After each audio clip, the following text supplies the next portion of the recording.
Well, good morning. It is currently 6:30 a.m. On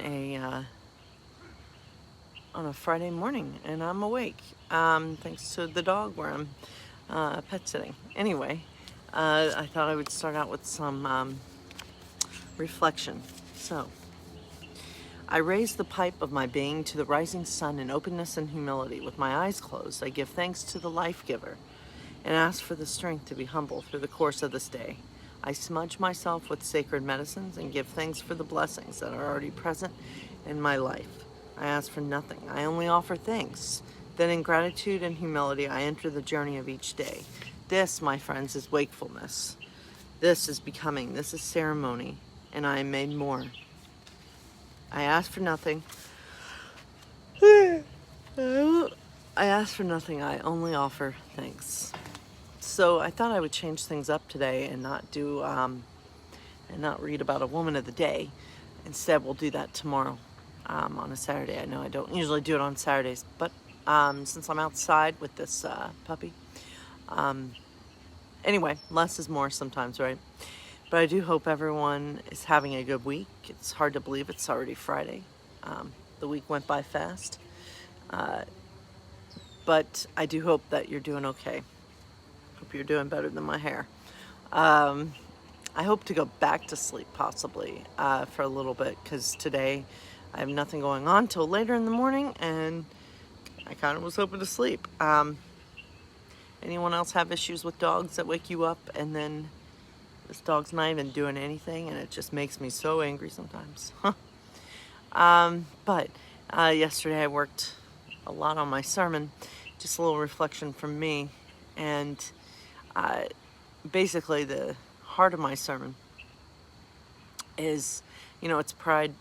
It's still Pride Month, and I want to have a Pride sermon. I want to have a sermon that's kind of centered around that. And so I'm actually going to open up and kind of share a little bit of my story and why my sermon's kind of centered around the importance of welcoming people, truly welcoming them, all of them, the whole person. And so I want to share my testimony, and I want to testify to how my life has been changed because of the welcome that I received at my first UCC church, and just how that changed my life. It changed the course of my life for the better. Anyway, you get the fun part of me this morning. Let's pray. Our Father, who art in heaven, hallowed be thy name. Thy kingdom come, thy will be done on earth as it is in heaven. Give us this day our daily bread, and forgive us our debts as we forgive our debtors. And lead us not into temptation, but deliver us from evil. For thine is the kingdom and the power and the glory forever. Amen. Sorry, did not mean to get distracted. I just see their neighbors' dogs are barking at one another. I don't even know what they're barking at. And this dog, the dog I'm watching is about the size of one of the dog's legs, so I don't want them to get tangled up. Anyway, so I do hope, I think about that word welcome, right? And I hope that you have a place where you feel truly at home, where you feel like your whole self is welcome. No, I don't want to pick you up because you're annoying. I hope you have a place like that, because it's important. I don't know, that sense of belonging. I hope that everyone has that. And so, because for me, church is one of those places, and oh my gosh, you're annoying. Church is one of those places that gives me a sense of belonging, right? What about you, Fitz? Where do you have a sense of belonging besides waking me up? I just hope everyone has that. And if not, I hope you find it, because it's important to find somewhere where you can truly belong and your true self belongs. All of your true colors are able to be shown. So anyway, I'm looking forward to preaching. I'm looking forward to actually writing the sermon. It's not actually written yet. It's all up here, and I just need to get it out on paper. But I do look forward to that. So just thought I would offer that up this morning. And I wanted to offer up a little bit of Hunger Games as well. So let's find out what's going to happen. So we'll see what happens with Katniss and the careers food. The whole setup is completely perplexing. The distance, the netting, the presence of the boy from District 3. One thing's for sure, destroying those supplies is not going to be as simple as it looks. Some other factors at play here, and I better stay put until I figure out what it is. My guess is the pyramid is booby-trapped in some manner. I think of concealed pits, descending nets, a thread that when broken sends a poisonous dart into your heart. Really, the possibilities are endless. While I'm mulling over my options, I hear Cato shout out. He's pointing up to the woods far beyond me, and without turning, I know that Rue must have set the first campfire. We'd made sure to gather enough greenwood to make the smoke noticeable. The careers begin to arm themselves at once. An argument breaks out. It's loud enough for me to hear that it concerns whether or not the boy from District 3 should stay or accompany them. He's coming. We need him in the woods, and his job's done here anyway. No one can touch those supplies. What about Loverboy, says the boy from District 1. I keep telling you, forget about him. I know where I cut him. It's a miracle he hasn't bled to death yet. At any rate, he's in no shape to raid us, says Cato. So Peeta is out there in the woods, wounded badly, but I am still in the dark on what motivated him to betray the careers. Come on, says Cato. He thrusts a spear into the hands of the boy from District 3, and they head off in the direction of the fire. The last thing I hear as they enter the woods is Cato saying, when we find her, I kill her in my own way, and no one interferes. Somehow, I don't think he's talking about Rue.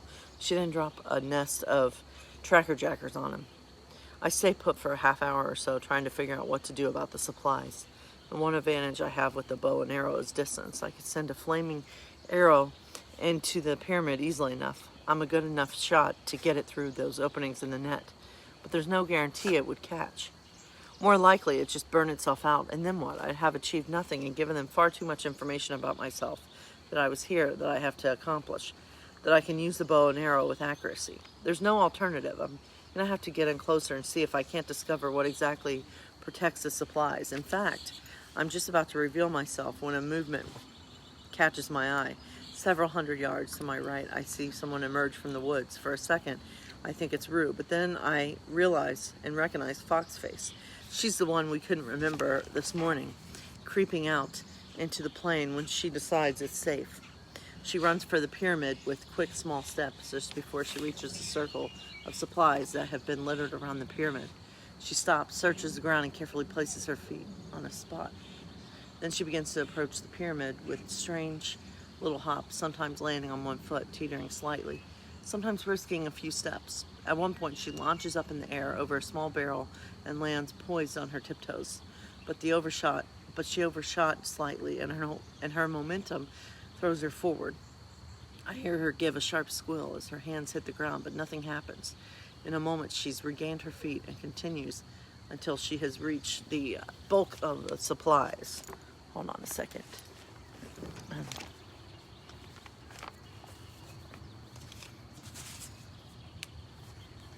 Hold on a second, my friends.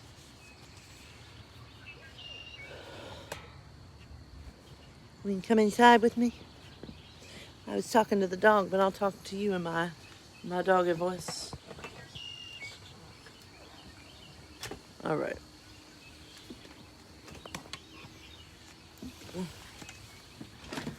All right.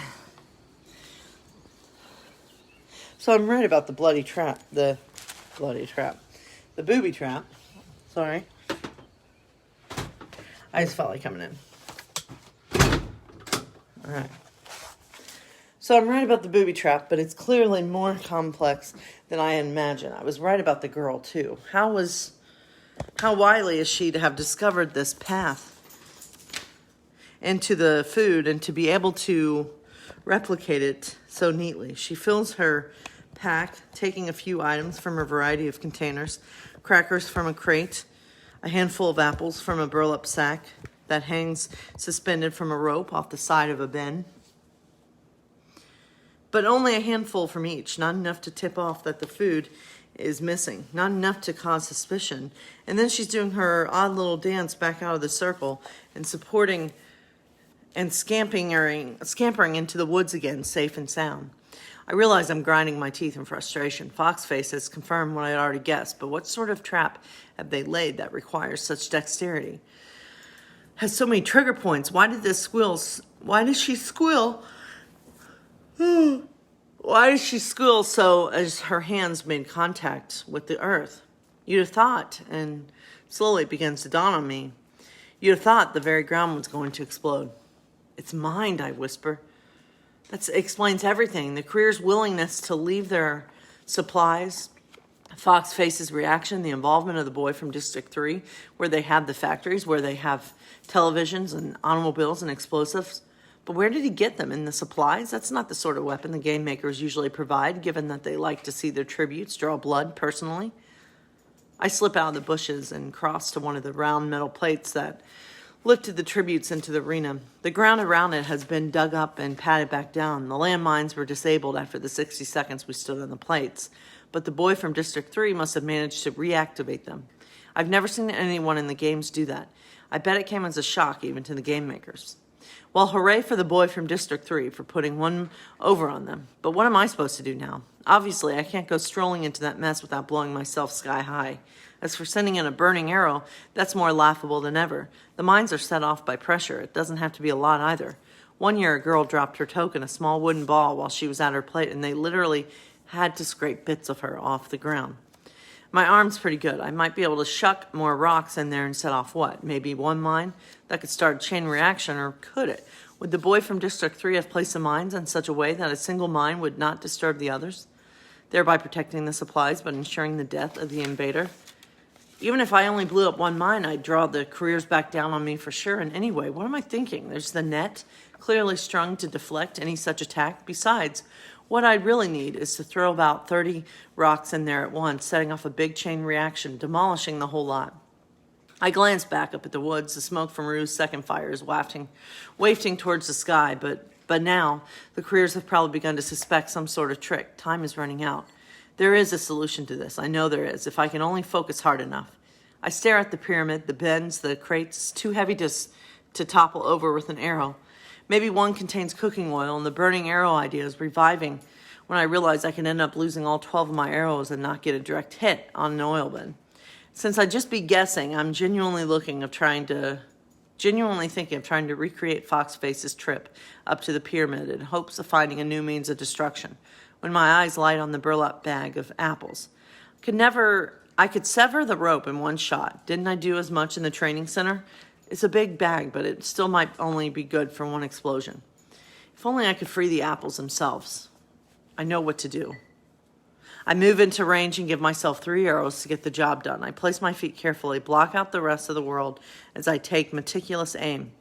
The first arrow tears through the shade, through the side of the bag near the top, leaving a split in the burlap. The second widens it to a gaping hole. I can see the first apple teetering when I let the third arrow go, catching the torn flap of burlap and ripping it from the bag. For a moment, everything seems frozen in time.